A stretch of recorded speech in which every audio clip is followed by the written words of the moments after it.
Hello dear students, welcome to lecture number 5 on permutation and combination. बच्चों last lecture में हम लोगों ने एक सिंबल इंट्रोड्यूस किया था NPR।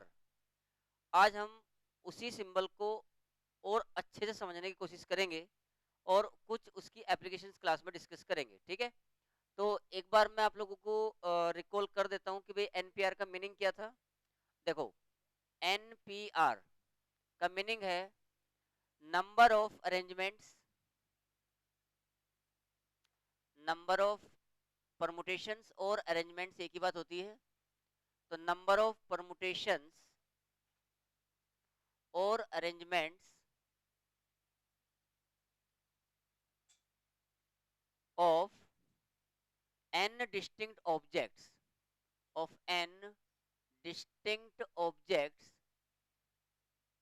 n distinct objects taking r at a time, taking r at a time,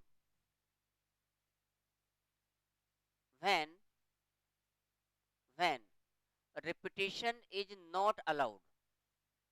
और यहाँ पर जो r की वैल्यू है वो 0 से लेके n तक रहती है। तो कल मैंने आपको यही समझाया था कि भाई जो चीज हम लोगों ने फंडामेंटल प्रिंसिपल ऑफ मल्टीप्लिकेशन में पढ़ी थी वही बात सेम सिंबॉलिक फॉर्म में हम एनपीआर से रिप्रेजेंट करते हैं। और एनपीआर का जो फॉर्मूला आया था कल जब हमने उसको ड्राइव किया लास्ट लेक्चर में, तो वो आया था n factorial upon N minus are factorial.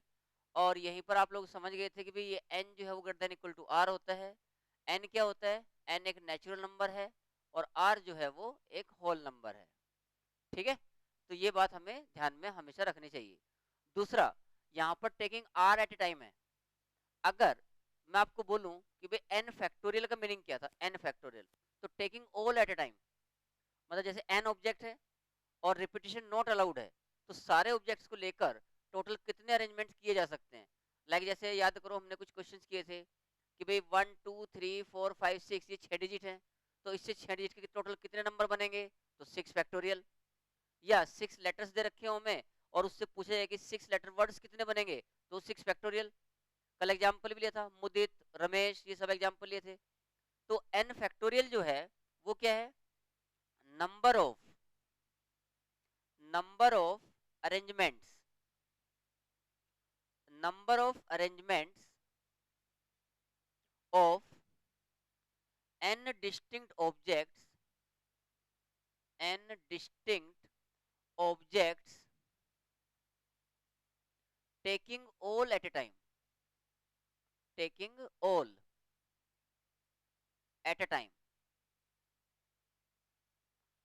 अब ये दोनों बातें हमने लास्ट 2 लेक्चर्स में कवर की है। यहाँ पर आप इससे अगर देखना चाहे तो इसमें और इसमें क्या अंतर है। यहाँ पर तो सबको एक साथ लिया गया है और यहाँ पर आर को लिया है। अगर आप इस फॉर्मूले में आर की जगह पर एन पुट कर दे तो ये और ये एक ही बात है। देखो, अगर आपको एन पी एन फाइंड करना है, N P n, taking all एक टेकिंग ऑल एट टाइम बोल देता है यहाँ पर, तो आर की जगह एन आ जाता ना, तो एन पी एन बन जाता है ये। तो एन पी एन क्या बनता? N factorial upon N minus n factorial, means n factorial upon 0 factorial. और 0 फैक्टोरियल 1 होता है, ये बात हम ऑलरेडी प्रूफ कर चुके हैं। तो एन फैक्टोरियल अपॉन 1 मतलब ये एन फैक्टोरियल ही होता है। आई बात समझ में? ठीक। तो आज के क्लास में बच्चों हम लोग ये जो सिंबल है इसकी कुछ एप्लीकेशन समझेंगे, numerical applications, and then again we will come back to the wording problems on permutations. ठीक है, तो चलिए स्टार्ट करते हैं। ये तो आप लोगों ने नोट किया हुआ है पहले से, चाहो तो एक बार फिर से लिख लो। ठीक है, नहीं जरूरत है तो मत लिखो, मिटा रहा हूँ।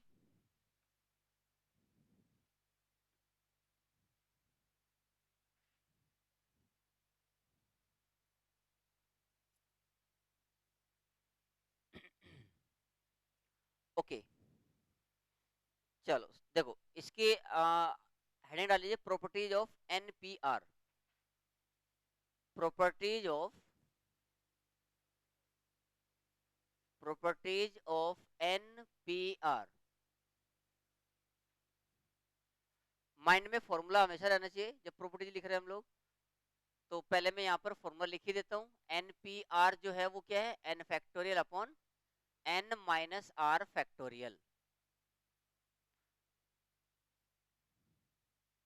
ओके, तो जो पहली प्रॉपर्टी है, देखो ध्यान से, अगर मैं आपको बोलूँ कि एन पी जीरो बताओ, n P zero, n P zero, देखो इसका मीनिंग क्या है, फॉर्मूले से फिर इसको वैल्यू निकालेंगे हम। एन पी जीरो का मीनिंग क्या है, आपके पास एन डिस्टिंक्ट ऑब्जेक्ट्स हैं और आप उनमें से किसी को भी नहीं ले रहे, तो ऐसे कितने अरेंजमेंट हो सकते हैं, तो एक ही हो सकता है ना, एक ही अरेंजमेंट हो सकता है ना ऐसा, कि आपने किसी को नहीं लिया, बस यही अरेंजमेंट है, भाई किसी को नहीं ले रहे हम, समझे। तो वही बात अगर हम यहाँ पर फॉर्मूले से देखें तो ये क्या बनाएगा, एन फैक्टोरियल अपॉन आर का काम जीरो कर रहा है, तो एन माइनस जीरो फैक्टोरियल, ऐसे लिखेंगे। तो n factorial upon n factorial मतलब 1। बोला समझ में आएगी नहीं बात। अब अगर दूसरा यहाँ पर समझे, n P one, n P one, अगर आप इसे इंटरप्रेट करो तो इसका मीनिंग क्या है, we have n distinct objects, उनमें से आपको केवल एक को लेकर अरेंज करना है, केवल एक को, तो कितने अरेंजमेंट हो सकते हैं, एन। सिंपल, देखो अगर तीन डिस्टिंक्ट ऑब्जेक्ट मान लो ए बी सी और एक टाइम पे एक ही लेना है, तो कितने अरेंजमेंट्स पॉसिबल है, डिस्टिंक्ट अरेंजमेंट्स, या तो ए लेंगे आप, या तो बी लेंगे, या तो सी लेंगे, तो तीन ही अरेंजमेंट हुए ना। अगर आपके पास चार डिस्टिंक्ट ऑब्जेक्ट्स होते हैं, एक को लेना है एक बार में, तो कितने अरेंजमेंट पॉसिबल थे, चार। तो एन पी वन जो है वो एन होता है, और इसको आप फॉर्मूले से भी देख सकते हैं। देखो इसको हमने लिखा n factorial upon N minus one factorial, सही है। अब फैक्टोरियल सिंबल आप लोगों ने अच्छे समझ रखा है कि अगर मैं एन फैक्टोरियल में से एन को बाहर लेता हूं तो ये n into N minus one factorial लिखा जा सकता है upon N minus one factorial. Okay, इससे ये कैंसिल हो गया, तो ये मेरे पास एन आ गया, एन पी वन एन होता है। अब आप आ जाओ एन पी टू पे, n P two, n P two, n P two का मतलब है कि अगर आपके पास एन डिस्टिंक्ट ऑब्जेक्ट्स हैं और उनमें से दो को लेके आपको अरेंज करना है, तो टोटल कितने अरेंजमेंट्स बनेंगे। जैसे फॉर एग्जांपल, अगर मैं आपको बोलूं कि भाई मेरे पास तीन डिस्टिंक्ट लेटर्स हैं ए बी सी और मुझे दो लेटर वर्ड बनाने हैं, दो लेटर वर्ड, तो कितने बनेंगे, दो लेटर वर्ड। देखो एक ए बी बनेगा, एक ए सी बनेगा, एक बी सी बनेगा, एक बी ए बनेगा, एक सी ए बनेगा और एक सी बी बनेगा। सिक्स बने कि नहीं बने। अरेंजमेंट्स मतलब ऑर्डर इंपॉर्टेंट है, पहले कौन आया कौन बाद में आया ये इंपॉर्टेंट है। ऐसा नहीं सोचना कि यहाँ पर ए बी और बी ए तो एक ही बात है, अलग अलग है ना। ए बी और बी ए दो अलग अलग वर्ड्स हैं, विद और without meaning, but they are distinct words, ठीक है। तो टोटल अगर मेरे पास तीन लेटर्स हैं, उन तीन लेटर्स में से केवल दो को लेकर मुझे अरेंजमेंट करने हैं, तो वो सिक्स होंगे। ये तो कम थे, अगर मैं यहाँ पर चार लेके तीन पूछता, तीन के अरेंजमेंट कितने बनेंगे, और अगर 50 लेके 40 के पूछ लेता तो ये बनाना पॉसिबल नहीं होता।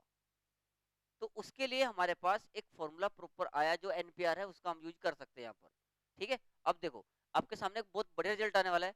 अगर एन डिस्टिंक्ट ऑब्जेक्ट्स हैं, जैसे यहाँ तीन की जगह 30 हो जाए सपोज करो, और 30 में से पूछा जाएगा भाई दो को लेके कितने तरीके से अरेंज कर सकते हैं, आप लगा रहे हैं अंदाजा कितना टाइम लग जाएगा, लगेगा कि नहीं लगेगा।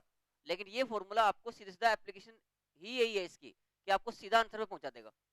देखो n P two by formula क्या होता है, n factorial upon N minus two factorial. तो एन फैक्टोरियल को आप क्या लिख सकते हो, n into N minus one into N minus two factorial, यही रुकना पड़ेगा, upon N minus two factorial. अभी तक फैक्टोरियल की ये तो एप्लीकेशन आप समझ चुके होंगे कि जब कैंसिल करना होता है तो अपने को उतने तक ही जाना है जहां वो कैंसिल हो सके। तो n minus two factorial cancel out हो गया, तो एन पी टू कितना आया, n into N minus one. अच्छा अब अगर आप लोगों ने, अच्छा ये आप इस क्वेश्चन में अप्लाई करके भी देख सकते हो, देखो एन की जगह थ्री ले लो, तो थ्री पी टू, तो कितना आया आंसर, थ्री इंटू टू मतलब सिक्स, तो सिक्स अरेंजमेंट है कि नहीं है। तो ये फॉर्मूला आपको सीधा आंसर पहुंचाता है। अब आप यहां पर अगर कुछ ऑब्जर्व किए हो तो देखना ध्यान से, ऑब्जर्वेशन क्या है। जो न्यूमेरिकल क्वेश्चन में काम आएगा। जब आप NP0 ले रहे थे, NP0 वो तो आपका कितना आया 1। NP1 जो आया वो कितना आया n, NP1 n आया। NP2 कितना आया n इंटू n माइनस 1। अगर आप NP3 निकालो तो वो n into n minus 1 into n minus 2 आएगा। समझ में आ रहा है क्यों आएगा? क्योंकि आप n factorial upon n minus 3 factorial लिखोगे और n फैक्टोरियल में से 3 बार उसको बाहर निकालोगे, फिर n n minus 1 n minus 2, तब जाके वो अंदर n माइनस 3 फैक्टोरियल बचेगा, फिर वो कैंसिल होगा। तो ये आया। NP4 क्या आएगा n into n minus 1 into n minus 2 into n minus 3। तो कुल मिला के मैं आप लोगों को ये समझाना चाहता हूँ, यहाँ पर पॉइंट ये है कि आपको ये देखना है कि जो सफिक्स में यहाँ पर है ये आगे के फैक्टर उतने ही हैं कि नहीं, एक एक के डिफरेंस पे है कि नहीं, मतलब कॉन्सिक्यूटिव फैक्टर्स हैं कि नहीं। तो अगर ऐसा है तो आप सीधा सीधा n की वैल्यू बता पाएंगे या r की वैल्यू जो पूछी जाएगी आपसे। कैसे? जैसे मान लो आपसे पूछा कि भाई 11 इंटू 10 इंटू 9 की वैल्यू बताओ in terms of NPR। 11 into 10 into 9, तो सबसे बड़ा नंबर ये है बंदा, तो मतलब n तो 11 है और कितनी बार घट रहा है एक एक करके 3 बार, तो ये 11p3 की वैल्यू है। ऐसे क्वेश्चंस में डायरेक्ट हमें निकालना पड़ेगा, तो वहां पर आपको दिमाग में ये नहीं आना चाहिए अब इसको इस फॉर्म में कैसे कन्वर्ट करें भाई। तो बहुत आसान है, आपके बस माइंड में ये बात रहनी चाहिए। अभी दूसरा देखो, जैसे मान लो लेगा 10 इंटू 9 इंटू 8 इंटू 7 इंटू, चलो यही रुक जाते हैं, फिर अगली बार थोड़ा और बड़ा लिखेंगे। अभी बताइयो कौन है ये 10p4, बिल्कुल सही समझ गए, बड़ा भी लिख के समझ गए फिर तुम लोग। ठीक है, ओके, नोट करो फटाफट, ये पहली प्रॉपर्टी है।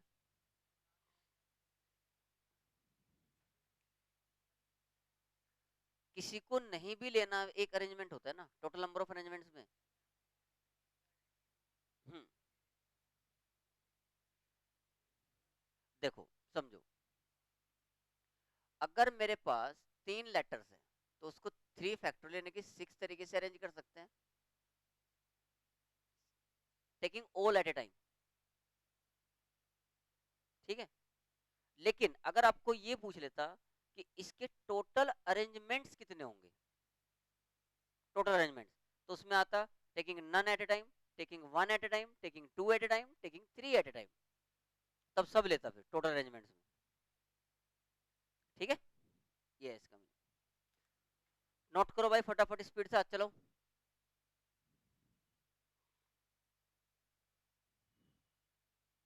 Okay,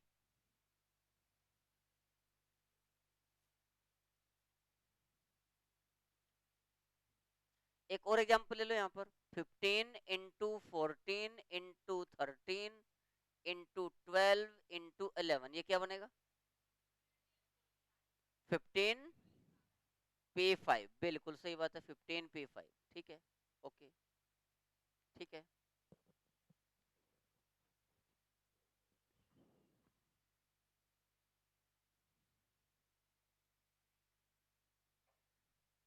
done. अब आते हैं सेकंड प्रॉपर्टी पे।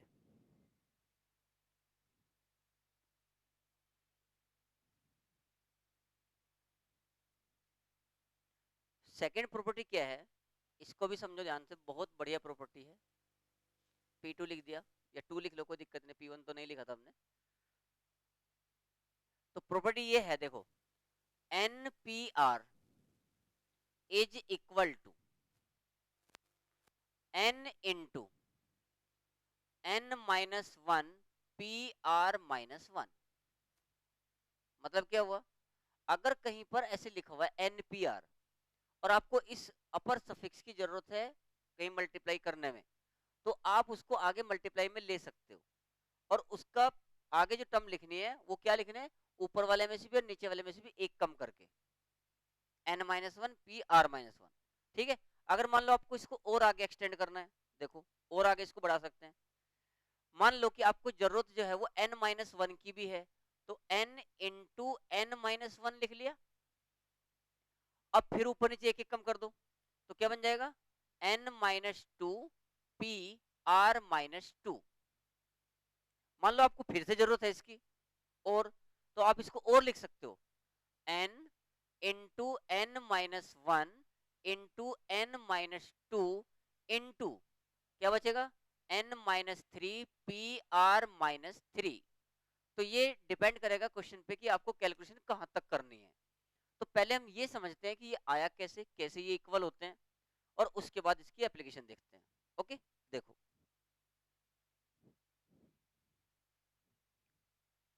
तो भाई सबसे पहले एनपीआर तो आपको मालूम है, ये फॉर्मूला लिखा हुआ है n factorial upon N minus are factorial.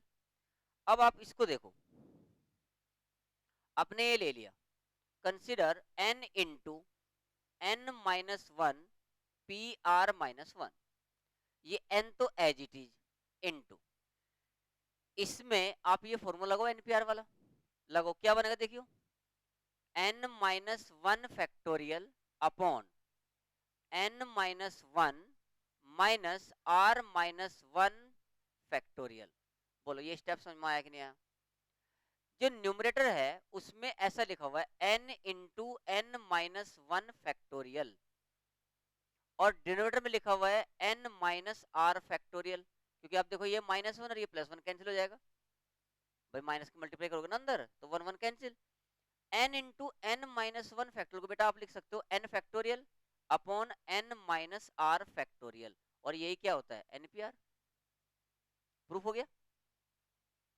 इसी तरीके से आप चाहो तो इसको प्रूफ कर सकते हो, इसको भी कर सकते हो, सारे आ जाते हैं, सेम तरीका है। ओके, अब जैसे इसके ऊपर एक एग्जांपल लेते हैं। मान लो कि आपके सामने कहीं लिखा है एग्जांपल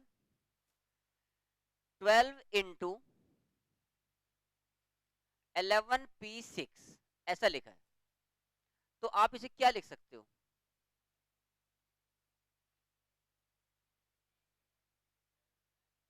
12 इंटू 11p6। अरे उल्टा भी तो आना चाहिए, मतलब ये भी आना चाहिए, इधर इधर वाला दे दे तो ये लिखना आना चाहिए। ऐसा थोड़ी कि हमेशा यही देगा तो ये लिखेंगे। देखो यहाँ 12 लिखा हुआ है और यहाँ एक एक कम है, तो अगर इस 12 यहाँ टॉप पे ले जाना है तो 12 टॉप पे ले जाओ, नीचे वाला एक बढ़ जाएगा। नहीं समझे भाई, अगर कहीं 12p7 लिखा होता, 12p7, तो आप ये 12 को आगे लेना चाहते हो मल्टीप्लाई में, इनटू, तो न्यूमरेटर मतलब अपर सफिक्स और लोअर सफिक्स दोनों एक एक कम होते कि नहीं, तो 11p6 लिखते। अब अगर कहीं ऐसा लिखा दे दिया आपको तो ये भी तो आना चाहिए ना भाई, दोनों तो बराबर ही होते हैं। ऐसा थोड़ी है कि आपको एक ही साइड से आना है, दूसरी साइड से भी आना चाहिए। अब भी नहीं आएगा समझ में, क्लियर है ना। हाँ ठीक है, तो ये हो गया आपकी प्रॉपर्टी नंबर 2। अब चलते हैं प्रॉपर्टी नंबर 3 की तरफ।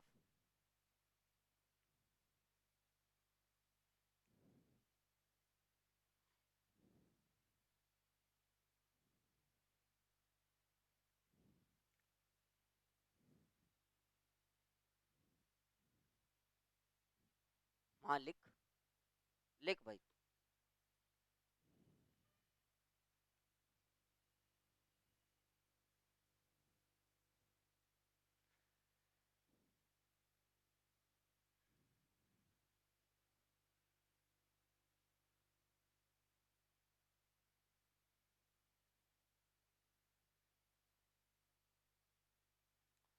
प्रॉपर्टी नंबर 3 क्या है, N P r upon n P are minus one is equal to n minus are plus one. N P r upon n P are minus one equal to n minus are plus one. मतलब क्या है इसका, देखो पहचान क्या रहेगी, proof तो हम इसका अभी कर ही लेंगे। ये दोनों अपर सफिक्स सेम है और जो लोअर सफिक्स है उन दोनों में एक का डिफरेंस है या नहीं है, ये ही पहचान रहेगी। अपर सफिक्स सेम है और लोअर सफिक्स में एक का डिफरेंस है, तो आपका आंसर क्या आएगा, एन में से सीधा जो लो जो जो एक कम वाला है उसको एन में से सीधा सब्ट्रैक्ट कर दो, तो n minus are minus one करोगे तो n minus are plus one बन जाएगा कि नहीं बन जाएगा। ये ऐसे समझ लो कि जो डिनोमिनेटर में है उनका अंतर देख लिया बस, जो डिफरेंस बना उनका। पहचान क्या है, अपर सफिक्स सेम है, लोअर सफिक्स में एक का अंतर है, तो इसका जब सीधा आंसर लिखना होगा तो जो डिनोमिनेटर में है एन और आर माइनस वन उन्हीं का डिफरेंस यहाँ लिख दो। ठीक है, ये याद रखने का तरीका है। अगर मैं इसको प्रूफ समझाऊं आपको तो पहले प्रूफ ही बता देता हूँ, उसके बाद जो है फिर इसके ऊपर एग्जाम्पल करेंगे। देखो, n P r upon n P are minus one, left hand side ले लिया, n P r upon n P are minus one is equal to, n P r का फॉर्मूला क्या होता है भाई, n factorial upon N minus are factorial, यही होता है। और यही फॉर्मूला आप यहाँ अप्लाई करो तो यहाँ क्या बन जाएगा भाई, n factorial upon N minus are plus one हो जाएगा भाई। इसमें से इसको सब्ट्रैक्ट करोगे तो ये बनेगा ना n minus are plus one, क्योंकि आर माइनस वन था। 1% भी कंफ्यूजन है क्या, जो सबसे नीचे वाला बंदा है सबसे ऊपर वाले के साथ चला जाएगा, बीच के दोनों मिल जाएंगे। तो n factorial into n minus are plus one factorial upon n factorial into n minus are factorial, all okay. अब ये एन फैक्टोरियल से एन फैक्टोरियल का कल्याण हो गया। किसी भी नंबर को फैक्टोरियल से बाहर निकालने का नियम क्या है, जब आप बाहर निकालते हो उससे तो फैक्टोरियल में उससे एक कम रह जाता है कि नहीं। तो यहाँ n minus are plus one है, तो मैंने इसको बाहर निकाला n minus are plus one को, तो अंदर कौन रह गया फैक्टोरियल के अंदर, n माइनस आर फैक्टोरियल। और वही क्यों बचाया हमने, क्योंकि वही डिनोमिनेटर में अवेलेबल था, कल्याण हो गया इसका भी। आया समझ में, तो ये आपका प्रूफ हो गया, देखो यही था कि नहीं।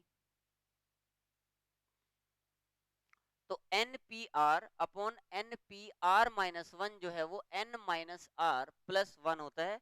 अब ये आगे से हम एज ए रिजल्ट याद रखेंगे। अब इसके बहुत बढ़िया सा एप्लीकेशन देखो,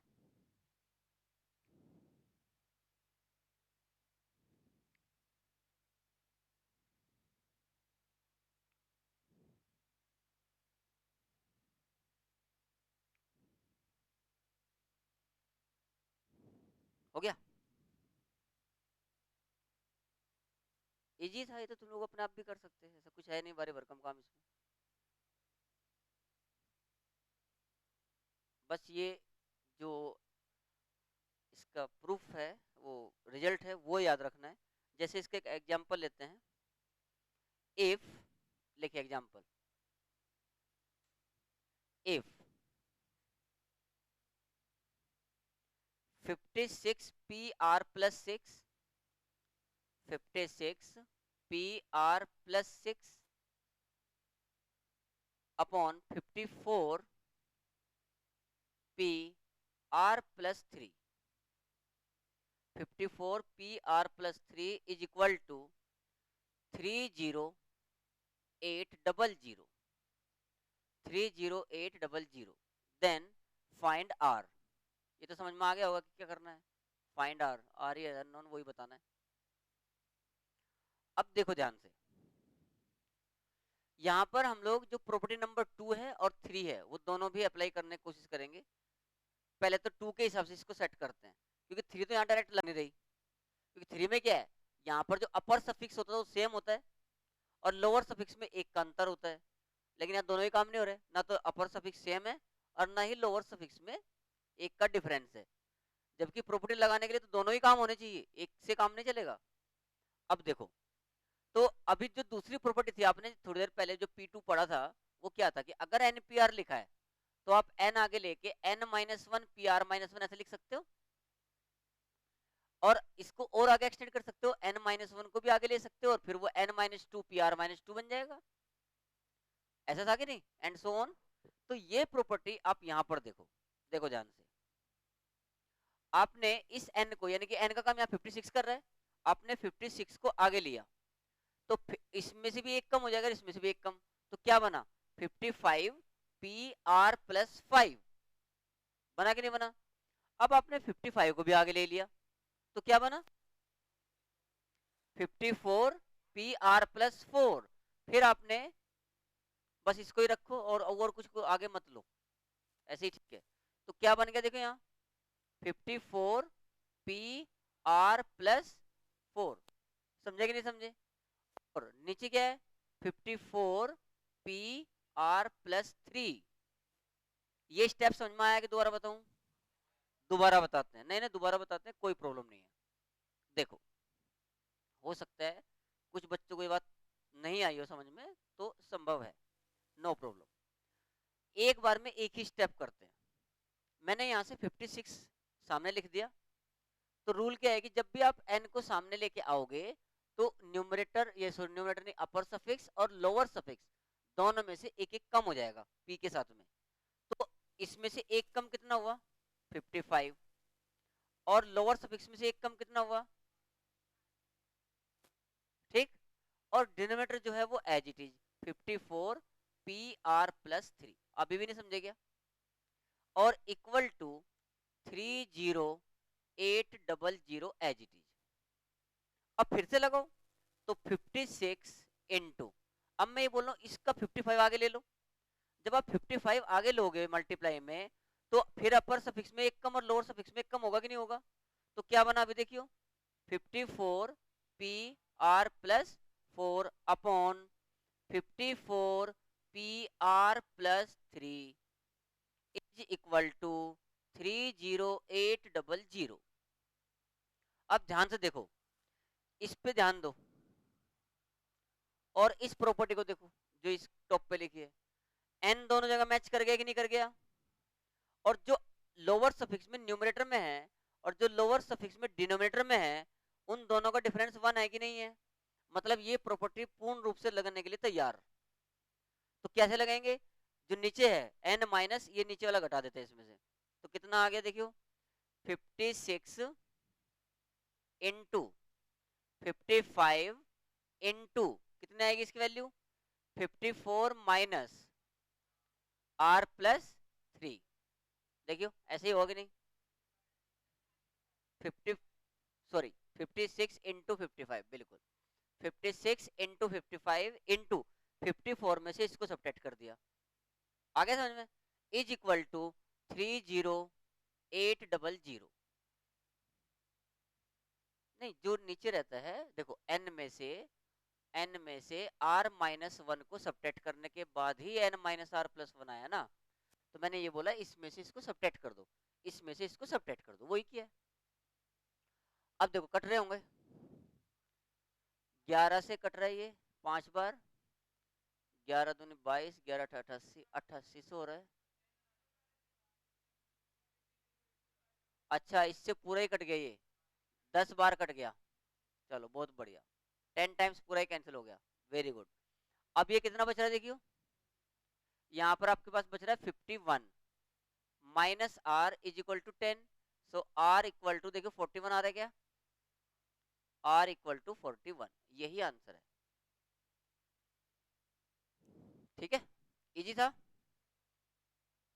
अगर प्रॉपर्टी याद रहे तो इजी, और अगर याद नहीं रहे तो फिर आपको हर क्वेश्चन में एनपीआर का फॉर्मूला लगा के N factorial upon N minus R, फिर सेम सेम फैक्टोरियल बना के कैंसिल करके तब कैलकुलेशन करनी पड़ेगी, बहुत लेंथी हो जाएगी। इसके लिए प्रॉपर्टी पढ़ते हैं। बोलिए कुछ पूछना था, ओके। इसके ऊपर और एक एग्जांपल लेते हैं।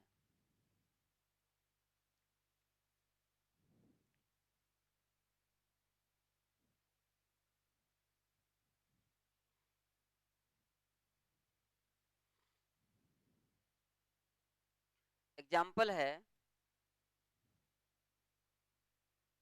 If m plus n p2 is equal to 90 and m minus np2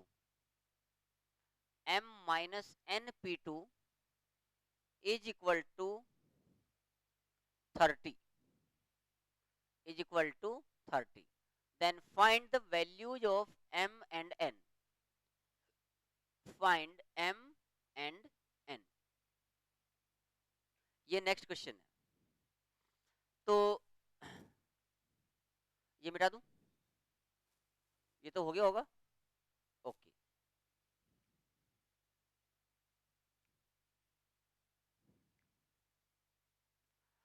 देखो ये जो क्वेश्चन आपको गिवन है और इसकी जो वैल्यूज हैं, अगर आप उनको ध्यान से देखो तो ये बड़ा सिंपल क्वेश्चन है, बहुत सीधा साधा क्वेश्चन है। देखो सीधा साधा कैसे है, ये देखियो, ये जो m plus N P two दिया है आपको, ये आपको 90 दिया है, इसे आप 10 इंटू 9 लिख सकते हैं क्या? अब ये सोच रहे होगे कि सर 10 इंटू 9 तो 90 होती है, इसमें नया क्या है, मतलब what is interesting in that? तो उसमें इंटरेस्टिंग क्या है, वो है प्रॉपर्टी 1। ध्यान से देखो फिर से इसको, m plus N P two. अब मैं बोल रहा हूँ भाई ये 10 पी टू है, बोलो गलत है कि सही? यही बताया था ना, एन पी टू ही N into N minus one था, तो यहाँ 10 इंटू 9 लिखा है, इसका मतलब 10 पी टू है। तो जैसे ही मैंने इस बात को समझा तो मजेदार काम हो गया, दोनों को इक्वेट करना रह गया खाली। तो m प्लस एन कितना, 10। ये आपके पास पहली इक्वेशन आ गई। अब जब आपको ये बात समझ में आ गई है तो दूसरी भी आई गई होगी। अब उसको क्या लिखेंगे, 6 इंटू 5। भाई लगातार के 2 नंबर का प्रोडक्ट देखना होता है, ऐसा नहीं कि आपको फैक्टर आते तो कुछ भी लगाओ। नहीं तो 1 इंटू 30 भी लिख सकते आप, 2 इंटू 15 भी लिख सकते है कि नहीं, लेकिन लिखना है n into N minus one. देखो ये, देखो इसको लिखा हमने m minus N P two is equal to, ये 6 इंटू 5 है, और आपको प्रॉपर्टी 1 में ही लिखवा रखा है जब भी n into N minus one दिखे वो n पी टू है, जो n into N minus one into N minus two दिखा वो n पी थ्री है। अगर n into N minus one into N minus two into N minus three दिखा वो n पी फोर है। तो भाई पहचानना पड़ेगा यार, मेहनत करनी पड़ेगी, प्रॉपर्टी 1 यही तो है। तो यहाँ पर जो 30 लिखा हुआ था वो 6 इंटू 5 है, तो ये n है, ये n माइनस वन है, मतलब इधर राइट साइड में n का काम 6 कर रहा है, कर रहा है कि नहीं कर रहा है? तो मतलब ये कौन है, 6p2। तो m minus N P two is equal to 6p2। इसका मतलब क्या हुआ, m minus N is equal to 6। बोलो क्लियर है कि नहीं? ये हो गई इक्वेशन 2। और मुझे लगता है अब तो ये बहुत टफ क्वेश्चन बन गया, इन दोनों इक्वेशन को सोल्व करके m और n की वैल्यू निकालना मतलब बहुत भारी काम हो गया अब तो ये। अच्छा आ भी गया आंसर, बहुत बढ़िया। तो क्या क्या आंसर है, बहुत सही, m इक्वल टू 8 और n इक्वल टू 2। शाबाश, बहुत बढ़िया। चलिए नेक्स्ट क्वेश्चन पे चलते हैं। हाँ हाँ, ये पॉइंट जो है बहुत बढ़िया है कि अगर ये बात क्लिक नहीं हुई तो फिर परिणाम क्या होगा, वो परिणाम देखते हैं। चलो इसी सवाल को क्लिक नहीं किया वाले मेथड से करते हैं।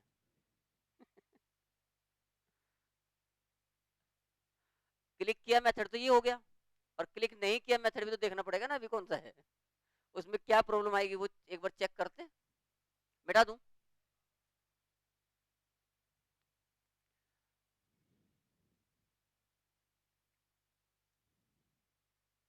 थोड़ा टाइम ज्यादा लग सकता है बस, और कुछ नहीं है, आंसर तो आएगा ही।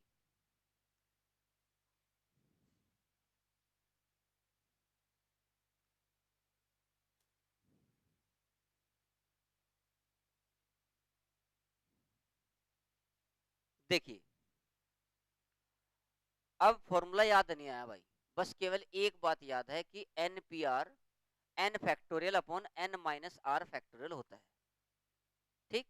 और फैक्टोरियल के साथ कैसे डील किया जाता है उतना याद है, बाकी प्रॉपर्टी तो हमने पढ़ी ही नहीं, है ना, या भूल गए पढ़ के, ऐसा भी हो सकता है, दोनों भी पॉसिबिलिटी है। तो ठीक है भाई, एनपीआर का फॉर्मूला ही लगाते हैं, लगाओ। क्या लिखेंगे इसको, m plus N factorial upon m plus N minus two factorial is equal to 30, 90, sorry देखो पहली गलती होनी चालू होगी लग रहा है, मतलब 90। ओके, अब जो m प्लस एन फैक्टोरियल है इसको मैंने फैक्टोरियल से बाहर निकाला, तो ये m प्लस एन, फिर m plus N minus one को बाहर निकालेंगे क्योंकि फैक्टोरियल में यही रह गया था, फिर अंदर क्या रह गया अभी, m plus N minus two factorial, यहां तक तो कोई प्रॉब्लम नहीं है, upon m plus N minus two factorial is equal to 90। तो m plus N minus -2 factorial जो है कैंसिल। अब ध्यान दो, बहुत बढ़िया स्टेप है यहाँ से। ये m प्लस एन और m plus N minus one लिखा हुआ है। आप लोग खाली ध्यान सोचो कि जो m प्लस एन है ना, वो x है, एप्पल है, वो एप्पल। अभी देखना ये क्वेश्चन क्या बन रही है, m प्लस एन का whole square minus m plus N minus 90 equal to 0। अब ये लिखा है apple square minus 90 equal to 0। तो apple square minus apple minus 90 equal to 0। तो इसके factor apple plus 10, apple minus 10 sorry, और एप्पल प्लस 9, यही हुए कि नहीं। तो एप्पल इज इक्वल टू 10 और apple is equal to minus 9, ऐसा ही हुआ कि नहीं। तो एप्पल कौन था, m प्लस एन। तो यहां से m प्लस एन की वैल्यू क्या आ गई है, 10 और माइनस 9। लेकिन m और n जो है वो नेचुरल नंबर्स हैं, क्योंकि m प्लस एन नेगेटिव तो कभी हो ही नहीं सकता। आप लोगों ने ध्यान से अगर पढ़ा हो तो npr के बाद हर बार फॉर्मूला में लिख रहा हूँ n बिलोंग्स टू n।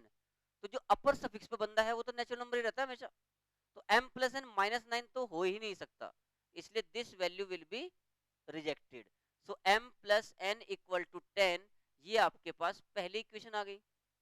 इसी प्रकार से आप यहां से इसको सोल्व करते हुए आएंगे तो आपके पास m माइनस एन की दूसरी वैल्यू आ जाएगी, बिल्कुल जैसे ये किया। फिर उन दोनों को सोल्व करेंगे तो भी m और n की वैल्यू आ जाएगी। पूरा करोगे, समझ में आ गया है? तो तुम लोग पूरा करो।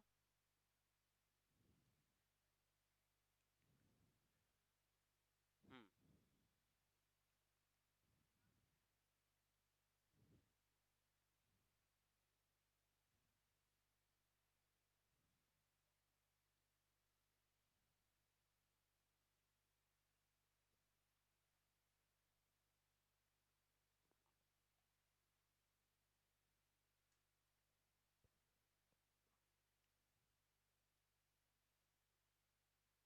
हाँ,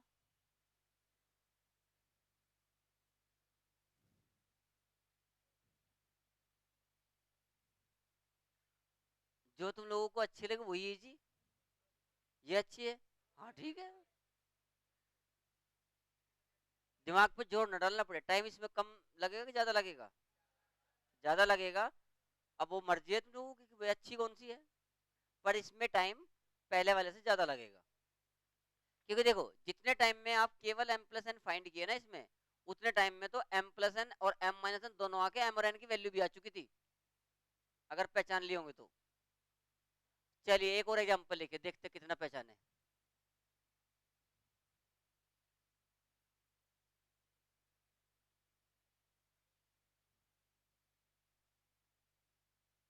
क्वेश्चन है, if x plus 5,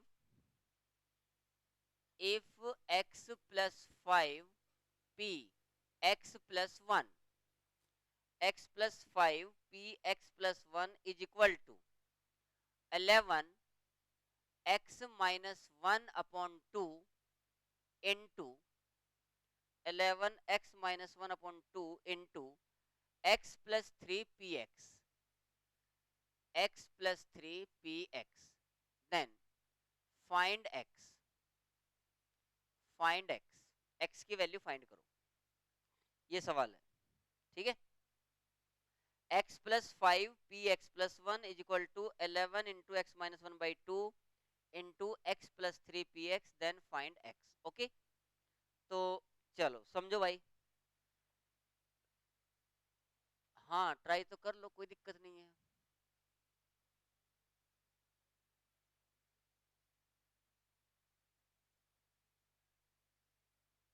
hmm,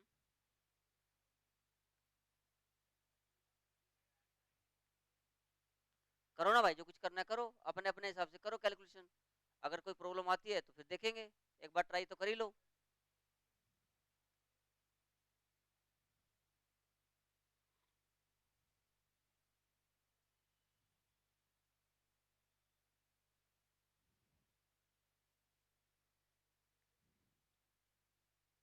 okay, देखो ध्यान से मैं बताता हूँ,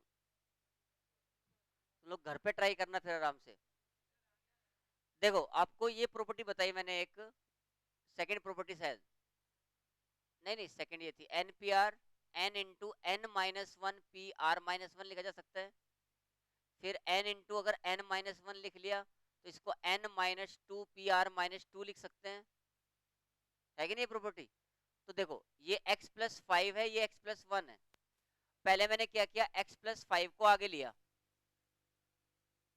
तो यहां पर क्या बचा, x plus four P X, ऐसा ही बचा कि देखियो, और equal to 11 into X minus one by two into X plus three P x.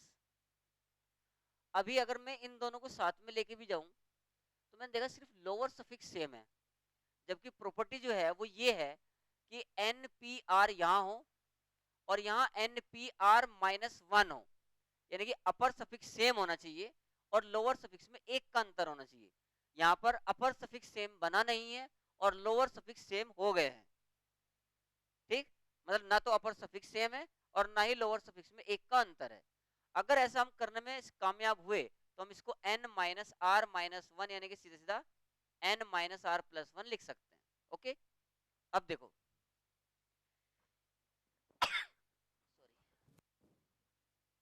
Okay, तो x प्लस फाइव, ध्यान देना भाई, x प्लस फाइव, ये x प्लस फोर आगे ले लिया, अभी क्या बना ये देखियो, x plus three into P X minus one equal to 11 x minus one by two into, बात नहीं, x plus three P X. अब देखियो अगर मैं इस बंदे को उठा के इसके डिनोमिनेटर में ले आऊं यहां तो काम हो रहा है कि नहीं। तो x plus five into X plus four is equal to 11 X minus one by two into, ये है x plus three P X और डिनोमिनेटर में आ जाएगा x plus three P X minus one. तो अगर आप इसको ध्यान से देखो और इसको देखो, सेम लिखा है कि नहीं, यही प्रॉपर्टी थी कि नहीं थी।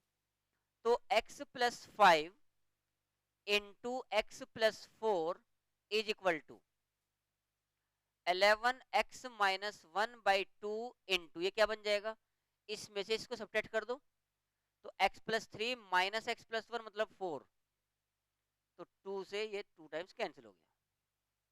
समझे नहीं समझे।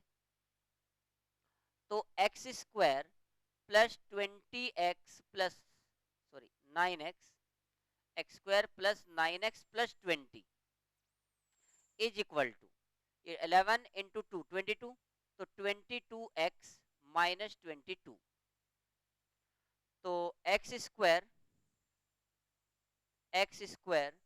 ये प्लस नाइन एक्स है और ये 22x इधर जाएगा तो माइनस का 13x हो गया और plus 42 equal to zero. Easily देख सकते हो x माइनस सेवन और x माइनस सिक्स इसके फैक्टर हो रहे हैं इक्वल टू जीरो। तो x की दो वैल्यूज पॉसिबल है, सेवन और six, both the values will be satisfying the given equation. तो x की दो वैल्यू जाएंगी सेवन एंड सिक्स। ठीक है, नोट करो फटाफट। हाँ होता है ना, अगर आप इसको डायरेक्ट करते हो एनपीआर का फॉर्मूला लगा के तो शायद और आसान हो जाते। तो भाई दोनों चीजों की अपनी अपनी इंपॉर्टेंस होती है। कुछ क्वेश्चन जो हैं वो प्रॉपर्टी लगा के जल्दी आंसर पे पहुंचा देंगे और कुछ ऐसे रहेंगे जिसमें प्रॉपर्टीज लगाने के बाद जल्दी आंसर आएगा, कुछ बिना प्रॉपर्टी जल्दी आएगा।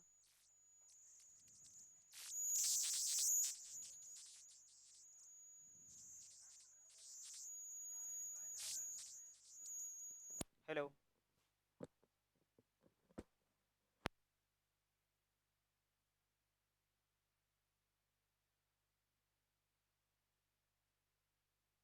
रिकॉर्डिंग चालू है।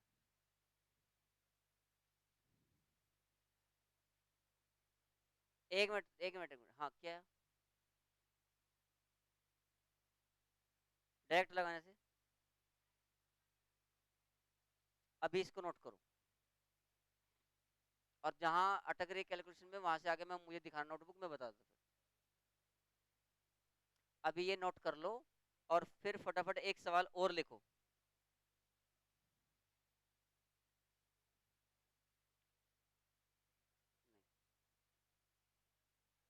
बातें कम करो।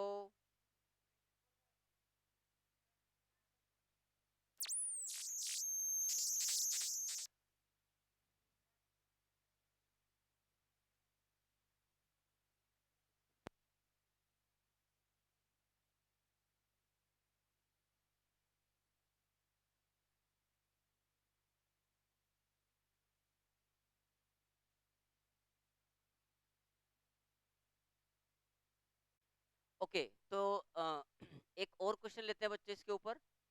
ये क्वेश्चन हम लोग जो है फैक्टरल नोटेशन में पहले भी कर चुके हैं, लेकिन आज उसका बस देखने का तरीका या फॉर्म अलग है। सवाल वही है ये। अगर आप लोगों को याद हो तो हमने एक क्वेश्चन डिस्कस किया था, ये सिग्मा के इक्वल टू 1 टू एन के इंटू के फैक्टोरियल। ठीक है, तो ये क्वेश्चन में और इसमें कोई ज्यादा अंतर नहीं है। क्यों? देखो, ध्यान दो। अगर हम उसी क्वेश्चन से इसको बिल्कुल कनेक्ट करें तो हमें ये मालूम है कि जो एन एन पी एन होता है एन फैक्टोरियल, होता है कि नहीं होता है? N P N is N factorial, right? तो अगर आप इस सीरीज को ध्यान से देखो तो ये है 1 into 1 factorial, left hand side ले लिया। 1p1 क्या बनेगा? 1 फैक्टोरियल। 2p2 क्या बनेगा? 2 फैक्टोरियल। तो ये देखिए ऐसे ही बन रहा है कि 1 into 1 factorial plus 2 into 2 factorial plus 3 into 3 factorial plus dot dot last में n इंटू n फैक्टोरियल। मतलब अगर मैं इसे सिग्मा नोटेशन में लिखूं तो ये लिखा है सिग्मा, चलो के ही लिख लेते हैं, के इक्वल टू 1 टू n के इंटू के फैक्टोरियल। ऐसा ही है कि देखियो, सेम क्वेश्चन है और ये हम ऑलरेडी कर चुके हैं। तो इसे हम क्या लिखेंगे? सिग्मा के इक्वल टू 1 टू n, इस के में यहाँ पर एक 1 ऐड कर देते हैं और 1 सब्ट्रैक्ट कर देते हैं, तो k प्लस 1 माइनस 1 लिखा और इंटू के फैक्टोरियल ये एज इट इज। अब इस के फैक्टोरियल के अंदर मल्टीप्लाई कर दो, तो सिग्मा के इक्वल टू 1 टू n के प्लस 1 इंटू के फैक्टोरियल माइनस के फैक्टोरियल। इसे आप ऐसा भी लिख सकते हो, सिग्मा के इक्वल टू 1 टू n के प्लस 1 फैक्टोरियल माइनस के फैक्टोरियल। सेम क्वेश्चन है, के की वैल्यू 1 डालेंगे तो क्या बनेगा? 2 फैक्टोरियल माइनस 1 फैक्टोरियल। के की जगह 2 डालो तो 3 factorial minus 2 factorial. Then next term में क्या आ जाएगा? 4 फैक्टोरियल माइनस 3 फैक्टोरियल। और लास्ट में क्या आ जाएगा? n प्लस 1 फैक्टोरियल, जब आप माइनस n फैक्टोरियल।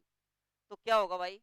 ये 2 फैक्टोरियल कैंसिल, 3 फैक्टोरियल कैंसिल, सब कट जाएगा यहाँ तक। तो आपके पास फाइनली ये बचा था n प्लस 1 फैक्टोरियल माइनस 1। ये हमने उस दिन प्रूफ किया था। लेकिन क्योंकि n plus N P N N factorial होता है, तो अगर मैं आपको बोलूं कि n plus 1 P N plus 1 क्या होगा फिर? n plus 1 factorial. तो जैसे आपको इसमें प्रूफ करा था, इसकी जगह आप ये भी लिख सकते हो, n plus 1 P N plus 1 minus 1। लो, तो बात तो एक ही है, वो दोनों में कोई अंतर था नहीं। तो क्वेश्चन जो है, जो n फैक्टोरियल वाले हैं और जो npr वाले हैं, वो एक्चुअली बहुत हद तक सिमिलर हैं। उनमें आपस में एक इंटर रिलेशन, इंटरकनेक्शन करना आप लोगों को आना चाहिए प्रॉपर तरीके से। तो आई थिंक कि इतने क्वेश्चन बहुत हैं इसके ऊपर। अब अगला सिंबल हम एक यूज में ले सकते हैं। रखो, कौन से वाला? प्रैक्टिस से। जितनी ज्यादा क्वेश्चंस की प्रैक्टिस करोगे, क्लिक ऑटोमेटिकली करेगा।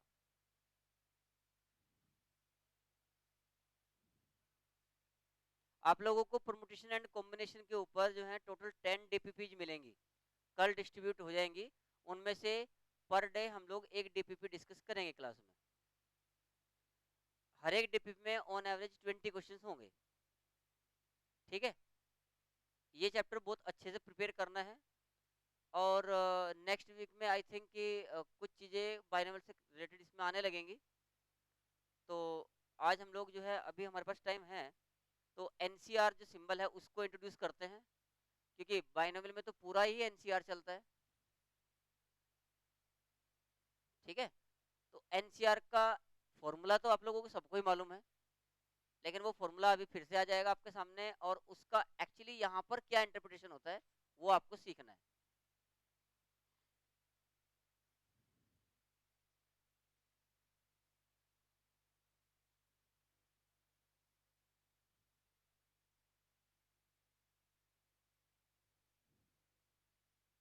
एक दो क्वेश्चन मैं आप लोगों को प्रैक्टिस के लिए दे देता हूँ, ताकि आप लोग घर पे ये क्वेश्चंस प्रैक्टिस कर सकें।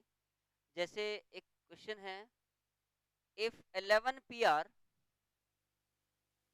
If 11 PR is equal to 990, then find R. मतलब ये अभी भी कर सकते हो आप इसको ट्राई। 11 पीआर जो है वो 990 है, तो समझ में आ जाएगा मुझे कि आप लोगों ने कितना सीख लिया इस लेक्चर में। लिखिए एक बार, 11 पीआर इक्वल टू 990, तो आर की वैल्यू बताओ। एकदम सही, बिल्कुल, आर इक्वल टू 3 करेक्ट है। देखो, अब या तो आप इसको फॉर्मूले से चलना शुरू करोगे, है कि नहीं, नहीं तो आप इसको देखो ध्यान से। आज की तो शुरुआत ही ऐसे ही क्वेश्चन से होती प्रॉपर्टी 1 के बाद। देखिए, इसको ऐसे नहीं लिख सकते कि आप लोग 11 P R is equal to 11 into 10 into 9, है कि नहीं ऐसे ही। P R is equal to 11 P 3, है कि नहीं ये, बस आर इक्वल टू 3 आ गया, है कि नहीं। नेक्स्ट लिखिए, if 8p5 if 8p5 plus 5 into 8p4 5 into 8p4 is equal to 9pr 9pr, then find r, then find r। ठीक है, करो ट्राई।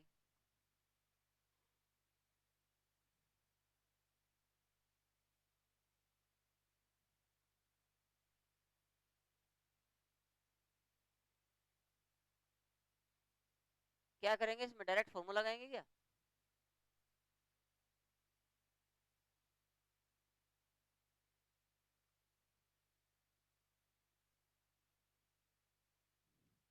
पेजेस पलट पलट के देख रहे बच्चे, कहाँ मिलेगा क्या मिलेगा। देखियो, 8p5 आप यहां से कॉमन लो, बल्कि 8p4 कॉमन लो, 8p4, क्योंकि npr अपॉन npr -1 में आर ज्यादा वाला ऊपर रहता है। जब आपने 8p4 कॉमन लिया लेफ्ट साइड से, तो यहाँ हुआ 8p5 अपॉन 8p4 और plus 5 is equal to 9pr। किसी भी बच्चे को इस स्टेप में कोई प्रॉब्लम हो तो बिंदास बोलो। देखियो, इसको आप पहचान पा रहे क्या, npr अपॉन npr-1, अपर सफिक्स सेम है और लोअर सफिक्स में एक का डिफरेंस है, तो आपको क्या बताया इसकी वैल्यू क्या आती पूरे की, 8-4 आते कि नहीं आती, 8-4, तो 8p4 इंटू ये हो गया 8-4 plus 5 is equal to 9pr है।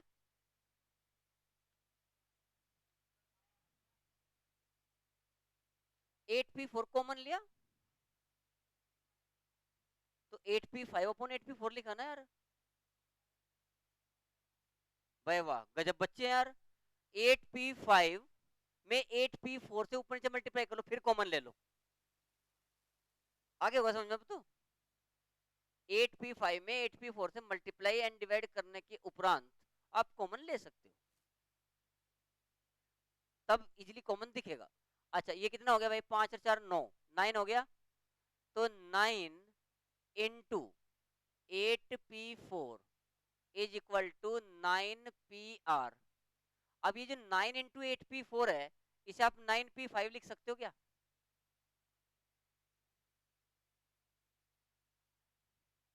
लिख सकते लिख सकते। अरे 9p5 को 9 अलग लेके 8p4 लिखते तुम लोग यार। इससे भी तो ये आना चाहिए ना, इससे भी ये आता है। तो is equal to 9pr, compare करना बस आगे। तो r इक्वल टू 5। आप जहां भी कहीं ऐसी जगह पर स्थिति में फंसो कि आप लोग को क्लिक नहीं कर रहा है, आप हर उस स्टेज पे एनपीआर का फॉर्मूला लगा के सोल्व कर सकते हो, आ जाता आंसर। यस।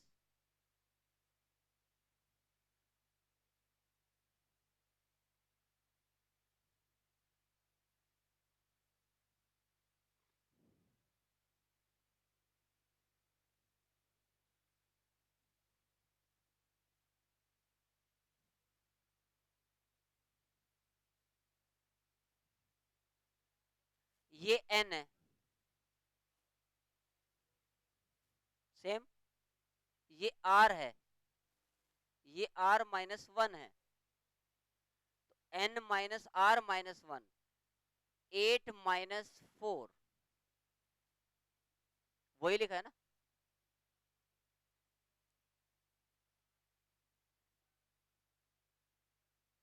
अगर ऑप्शन दिए तो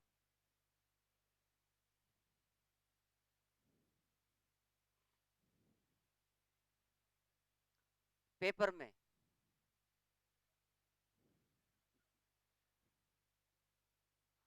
हाँ ये तो किया जा सकता है, इंटीजर में डाले जा सकते हैं, बिल्कुल डाले जाएंगे। इंटीजर में पक्का डाले जाएंगे ऐसे क्वेश्चन। नहीं पांचों तो ये नहीं आएंगे, लेकिन एक दो तो आ सकते हैं, ये बात तो आइडिया बुरा नहीं है।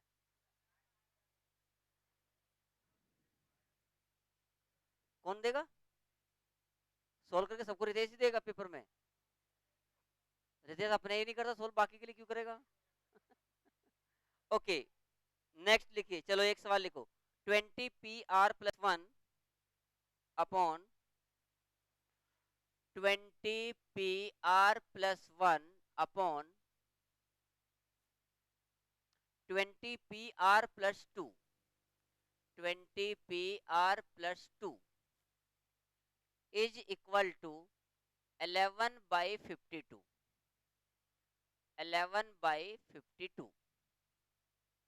Then find r, 11/52, then find r, r की वैल्यू फाइंड करो। अब यहां पर इसमें कंफ्यूज मत होना, n तो मैच कर रहा है, लेकिन ऊपर इस बार कम है, नीचे वाले का ज्यादा है, तो उल्टा कर लो, उल्टा कर लो, कर लो। अच्छा नहीं, एक इसमें चेंज करते हैं तो ज्यादा आसान हो जाएगा। एक काम, एक मिनट, नहीं नहीं नहीं नहीं, चेंज चेंज चेंज। ओके नहीं नहीं, ये तो निकाल दोगे तुम लोग आंसर, ये करो 22 करो। 22pr+1 अपॉन 20pr+2, और जिसका वो पहले वाला हो गया है ये दूसरा मान लो। अब सोल्व करो।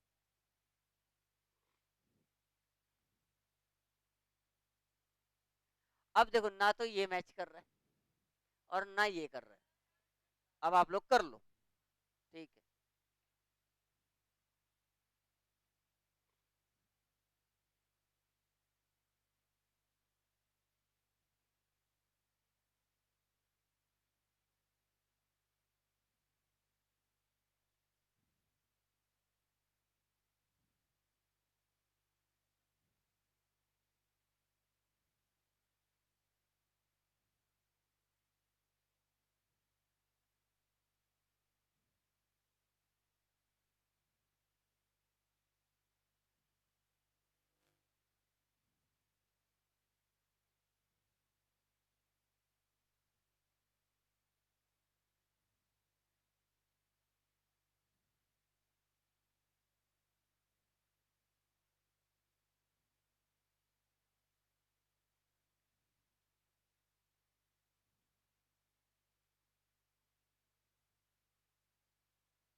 मतलब सोल्व करना पड़ेगा मुझे। ओके चलो ठीक है, चॉकलेट मिलेगी जिसका भी आंसर आ जाएगा अगले 3 मिनट में भी। अभी तक तो सारे सवाल 1.5 से 2 मिनट में आए हैं ना आज की क्लास में। 3 मिनट दे रहा हूँ आप लोगों को, 3 मिनट में आंसर निकालो।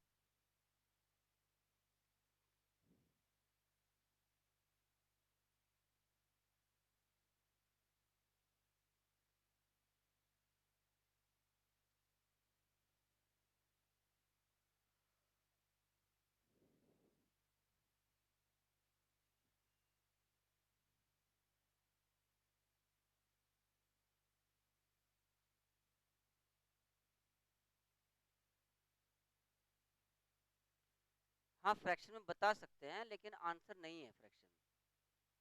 बताने तो आप इरेशनल भी बता सकते हो, लेकिन आर जो है ना वो होल नंबर होता है, ये बताया था आपको एनपीआर में। तो R+1 of course guaranteed natural number बन गया है।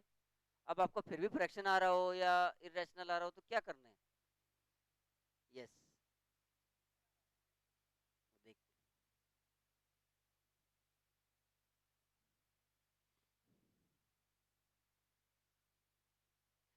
नहीं नहीं, जिसका आंसर का तुक्का भी लगा उसको ये बताना पड़ेगा कि भाई कैसे आया, तभी तो चॉकलेट मिलेगी।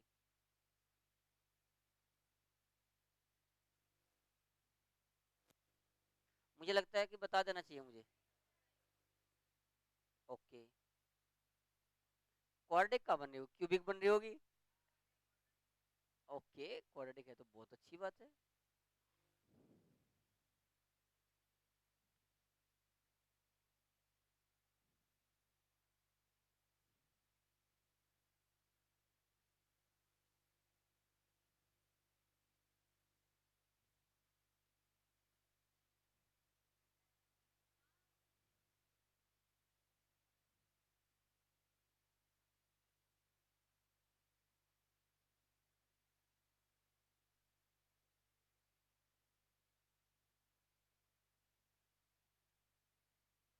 देखिए ये स्टेप समझ में आएगा, मतलब ऐसे ही किया होगा आप लोगों ने भी। एनपीआर का फॉर्मूला ही लगा रहे हैं और कुछ नहीं किया।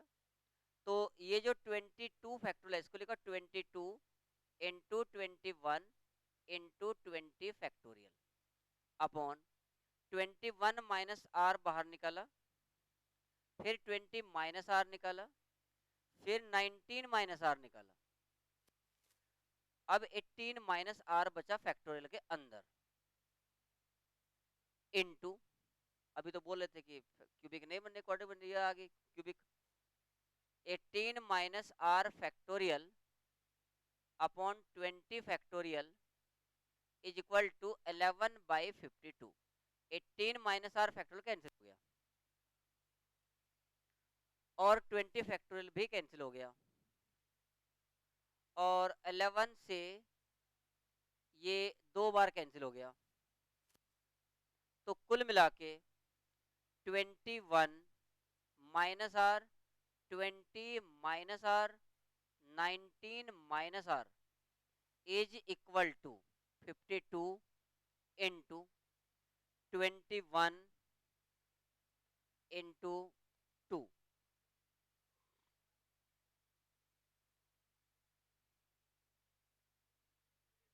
4 मिनट की बात ही नहीं हुई थी, 3 मिनट की हुई थी। सुनता भी गलती है तू। 3 मिनट बोला था मैंने, 4 नहीं बोला था।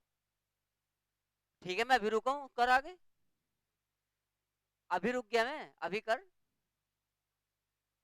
नहीं नहीं, और 1 मिनट बची है, चलो करो।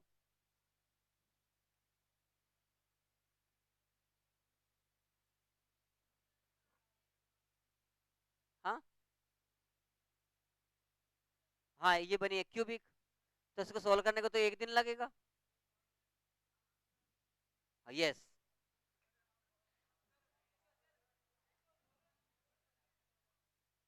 सही है सही है सही है। ओके, इसके फैक्टर बताओ। 2 × 2 × 13 ऐसा लिख सकते हैं, और इसके 3 × 7 हो रहा है, और तो कुछ हो नहीं रहा, और ×2। देखो इसको और इसको एक साथ रख लिया, ये अलग ही रखा, और बाकी ये और ये एक साथ। ऐसा क्यों किया उसको ध्यान से देखना। ये एक्चुअली इसमें आपको टेक्निक सीखनी थी, इसके लिए ही ये क्वेश्चन लिया गया था। 20 माइनस आर, 19 माइनस आर। अब देखो ध्यान से, बात नहीं, ये कितना लिखा है, 14 इंटू 13 इंटू 12। 14p3 नहीं, अरे कंपेयर करो, खाली एक एक का अंतर पे ये है, एक एक के पे ये है। इसका मतलब 21 माइनस आर ही 14 है। समझे नहीं समझे? 21 minus R is 14, so R equal to, आप ऐसे चाहो तो इसको भी ले सकते 13, इसको भी ले सकते 12, बराबर ही आता। एनसीआर मैंने पढ़ाया, और एनपीआर कैसे लगेगा इसमें? अभी देखो, इसको देख के आपने बोल दिया कि ये 14p3 है, चलो ठीक है, हमने बोल दिया 14p3 है। अब करे क्या फिर, इसका 14p3 है तो कुछ निकल जाएगा क्या उससे? आर कैसे मिलेगा, 14p3 है तो नहीं मिलेगा ना।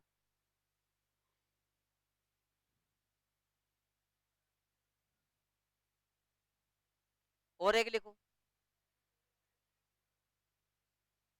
और एक लिखो, हाँ लिखो। हाउ मैनी, नहीं पहले क्वेश्चन लिखो, उसके बाद इसको नोट करते रहना। Okay, how many different signals, how many different signals can be given, can be given by using, how many different signals can be given by using any number of flags, any number of flags from, any number of flags from 5 flags of different colors, from 5 flags of different colors। देखो, ये flag वाला question हमने एक पहले भी किया था, उसमें क्या था कि 5 फ्लैग्स थे, और 3 फ्लैग या 2 फ्लैग वाला क्वेश्चन किया था। अब इसने टोटल क्या बोला है कि टोटल कितने सिग्नल्स बनाए जा सकते हैं, तो इसका मतलब सिग्नल देने के लिए या तो एक फ्लैग तो कम से कम चाहिए। तो 5 में से एक को लेके कितने अरेंज हो सकते हैं, या 5 में से 2 को लेंगे, या 5 में से 3 को लेंगे, या 5 में से 4 को लेके, या 5 में से 5 को लेके। तो आंसर निकालो क्या होगा।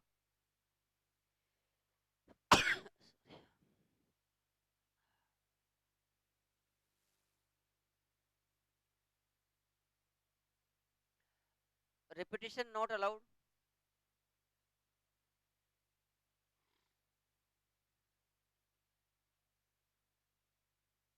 हालांकि ये बात इसमें बोलने जैसा कुछ नहीं है। नहीं, देखो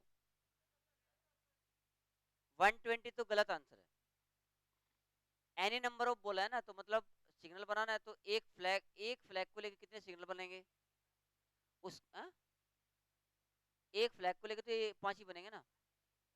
अच्छा टोटल बोल रहे हो, हाँ वो हो सकता है। अभी देखेंगे आंसर। 325 बोल रहे हैं एक दो बच्चे, देखते हैं आंसर।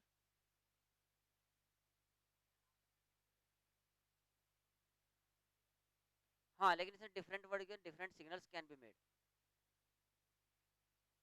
तो वो सिग्नल मिला ही नहीं ना। क्वेश्चन की सेंस के ऊपर भी निर्भर करता है ना, सिग्नल कैसे हुआ। मान लो कहीं फ्लैग लगा ही नहीं है, और हमें जाना है, और हमें बोला गया कि आपको फ्लैग दिखेगा भाई, और वो लगा ही नहीं, और वो वहां परमुटेशन लगाने लगे कि भाई हमने तो नहीं लगाया, ये भी एक अरेंजमेंट है। ओके, देखो हाँ बिल्कुल, देखो 5 में से आप एक फ्लैग लेंगे, ये एक फ्लैग को लेके बने, या ऐसा हो सकता है कि 2 फ्लैग्स को लेके बनाओ, या लगा तो प्लस आएगा बीच में 5p2, या हो सकता है कि 3 फ्लैग्स को लेके सिग्नल बना जा रहा हूं तो 5p3, या 4 फ्लैग्स को लेके सिग्नल बन रहे हो तो 5p4, या हो सकता है कि पांचों फ्लैग्स को लेके सिग्नल बनाए गए हों, ठीक है। अगर आप एनपीआर का सिंबल यूज करते हो तो ये तरीका है, या आप इसको ऐसे भी कर सकते हो, आप एफपीएम से भी सोल्व कर सकते हो इसको। देखो, अगर आपको केवल एक कलर के बनाने तो 5 बनेंगे, अगर दो फ्लैग्स को लेके बनाना है तो first place can be filled in 5 ways and second in 4, तो 5 इंटू 4, या तीन को लेके बनाएंगे तो 5 इंटू 4 इंटू 3, या 5 इंटू 4 इंटू 3 इंटू 2, समझ में आ रहा है कि नहीं, या 5 इंटू 4 इंटू 3 इंटू 2 इंटू 1, ऐसा भी कर सकते हैं। तो कितना आ रहा है आंसर, 325। अब इसी क्वेश्चन को अगर हम जैसे ये बोले कि भाई how many numbers can be formed using the digits 1 2 3 4 5, यही सवाल मैं देता, लिख लो, सेम क्वेश्चन है, how many numbers, how many distinct numbers, how many distinct numbers can be formed using the digits, can be formed using the digits 1 2 3 4 5, repetition not allowed, yes 325, समझे ना, same ही सवाल है ये। अब उसमें क्या होगा, नंबर्स पूछ लिए, तो नंबर्स पूछेगा तो क्या, सिंगल डिजिट के कितने बने 5, फिर डबल डिजिट के कितने बने 20, फिर तीन डिजिट के कितने बनेंगे।